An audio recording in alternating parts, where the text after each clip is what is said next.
बिस्मिल्लाहिर्रहमानिर्रहीम। अस्सलाम वालेकुम व्यूवर्स। आज मैं आप लोगों के लिए चिकन चीज़ फिंगर की रेसिपी लेकर आई हूँ, जिसको आप बना के पूरे मन के लिए स्टोर करके भी रख सकते हैं। रमज़ान आने वाले हैं तो उसके लिए बहुत आइडियल रेसिपी है। सभी इसको खाना पसंद करते हैं क्योंकि बनते ही बहुत मज़ेदार हैं और मार्केट से लेने से बेहतर है आप घर में बनाइए, क्योंकि घर के खाने बहुत अच्छे होते हैं और बच्चों को बड़ों को सबको बहुत पसंद आएंगे। तो इस वीडियो को लास्ट तक ज़रूर देखिएगा। अगर आप मेरे चैनल पर नए हैं तो मेरे चैनल को सब्सक्राइब करें, साथ साथ ऑल नोटिफिकेशन को क्लिक करें। इससे आने वाली मेरी हर नई वीडियो की नोटिफिकेशन आपको सबसे पहले मिलेगी। वीडियो अच्छी लगे तो लाइक एंड शेयर करना ना भूलें। तो चलिए ये वीडियो स्टार्ट करते हैं। तो यहाँ पर मैंने लिया है चिकन का कीमा 500 ग्राम्स के बराबर। बारीक कीमा होना चाहिए। ये देखिए कुछ इस तरह से। अब इसके बाद हम इसके अंदर ऐड करेंगे लाल मिर्चों का पाउडर 2 टीस्पून के बराबर, लहसुन का पाउडर ऐड करेंगे इसके अंदर 1 टीस्पून, काली मिर्चों का पाउडर ऐड करेंगे 1 टीस्पून, हॉट सॉस ऐड करेंगे इसके अंदर 1 टेबलस्पून, कोई भी अच्छे ब्रांड का ले लीजिएगा। ऑरिगेनो ऐड करेंगे इसके अंदर 1 टीस्पून, सोया सॉस ऐड करेंगे इसमें 1 टेबलस्पून, नमक ऐड करेंगे इसमें 1 टीस्पून। फिर इसके बाद हम इसके अंदर ऐड करेंगे ब्रेड क्रम्स 4 टेबलस्पून के बराबर। ये होममेड ब्रेड क्रम्स हैं और ये मैं आपको बनाना सिखा चुकी हूँ, मेरे चैनल पे इसकी रेसिपी मौजूद है।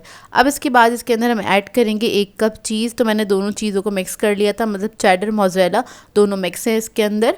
आप लोग चाहें तो कोई भी एक भी ऐड कर सकते हैं अपनी मर्ज़ी के मुताबिक। अब इसको हम मिक्स कर लेंगे अच्छी तरीके से। बस आपने इसको अच्छे से मिक्स कर लेना है, सारी चीज़ें यकजान हो जाएं।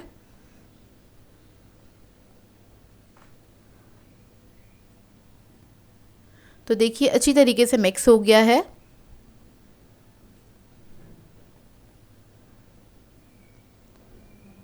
अब इसके बाद हाथ से हम अच्छे से ऑयल लगा लेंगे ताकि ये मिक्सचर जो है चुपके नहीं और इसकी जो फिंगर्स हैं अच्छे से बन जाएं। थोड़ा सा मिक्सचर ले लिया है और इससे हम इसके फिंगर्स बना लेंगे। अच्छा, साइज़ आपके ऊपर डिपेंड करता है, मैं मीडियम साइज़ के ही बना रही हूँ और अब अपनी मर्ज़ी के मुताबिक आप साइज़ बना सकते हैं। तो देखिए फिंगर्स तैयार हो गए हैं। इस तरह से मैं सारे फिंगर्स बना के रख लूँगी।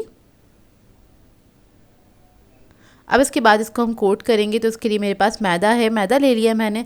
सबसे पहले मैदा लगा लेंगे इसके ऊपर, फिर अंडे में डिप करेंगे इसको और उसके बाद हम ब्रेड क्रम्स में डिप करेंगे। ब्रेड क्रम्स को आपने अच्छी तरीके से लगा लेना है और इसके बाद इसकी मैं एक और कोटिंग करूँगी। दोबारा से इसको मैं अंडे के अंदर डिप करूँगी और फिर इसके ब्रेड क्रम्स लगाएंगे, क्योंकि हम डबल कोटिंग कर रहे हैं इसलिए, क्योंकि हमें इसको रखना है पूरे मंथ के लिए ताकि अच्छी सी कोटिंग हो जाए, ताकि ये सिक्योर रहें। ये देखिए इस तरह से आपने डबल कोटिंग कर देनी है और अच्छे से आपने प्रेस कर देना है ब्रेड क्रम्स को। ये देखिए इस तरह से। ये देखिए रेडी हो गए हैं। अब मैं सारे तैयार कर लूँगी। तैयार करने के बाद आप इसको रख सकते हैं फ्रीज़र के अंदर। इसी स्टेज पे आपने रख देना है ट्रे में सेट करके, और जब ये सेट हो जाएंगे, देखिए सेट हो गए, मैंने ओवरनाइट के लिए छोड़ दिया था। जब ये अच्छे से हार्ड हो जाए तब आप इसको किसी भी जिप लॉक बैग में करके रख सकते हैं, चाहें तो किसी भी बॉक्स में करके भी इसको रख सकते हैं। तो इस तरह से रखने से क्या होता है कि आपकी कोई भी चीज़ होती है वो आपस में जुड़ती नहीं है, चिपकती नहीं है, क्योंकि पहले से फ्रोज़न हुए हुए हैं। और दोबारा से आपने इसको रख के फ़ौरन से आपने इसको फ्रीज़र में रख देना है। अच्छा, इसका फ्राइंग के लिए अक्सर लोग पूछते हैं कि हम इसको डीफ्रॉस्ट करें उसके बाद इसको फ्राई करें, तो इसकी ज़रूरत नहीं होती। मैंने डायरेक्टली फ्रीज़र में से निकाले हैं और इसको मैंने ऑयल के अंदर डाल दिया है। बस आपने ये ख्याल रखना होता है मीडियम फ्लेम पे आपने फ्राई करना है। जैसे कि इसमें ये चिकन की हम स्टिक्स को फ्राई कर रहे हैं, फिंगर्स को फ्राई कर रहे हैं, तो चिकन हमारा कच्चा होगा। तो आपने क्या करना है, बहुत तेज़ गर्म ऑयल में इसको फ्राई नहीं करना है, मीडियम हॉट ऑयल में ही आपने फ्राई करना है, ताकि चिकन जो है वो अच्छे से अंदर तक पक जाए। तो ये देखिए पके तैयार हो गए हैं। जब लाइट गोल्डन ब्राउन कलर आ जाएगा तब आपने इसको निकाल के सर्व कर देना है। तो आप किसी भी सॉस के साथ इसको सर्व कर सकते हैं और मैं आपको तोड़ के दिखा देती हूँ। और ये बिल्कुल फ्रोज़न ही मैंने फ्राई करे थे, अंदर तक बिल्कुल अच्छे से फ्राई हुए हैं, अच्छे से पके हुए हैं। तो आई होप आपको ये रेसिपी अच्छी लगी हो।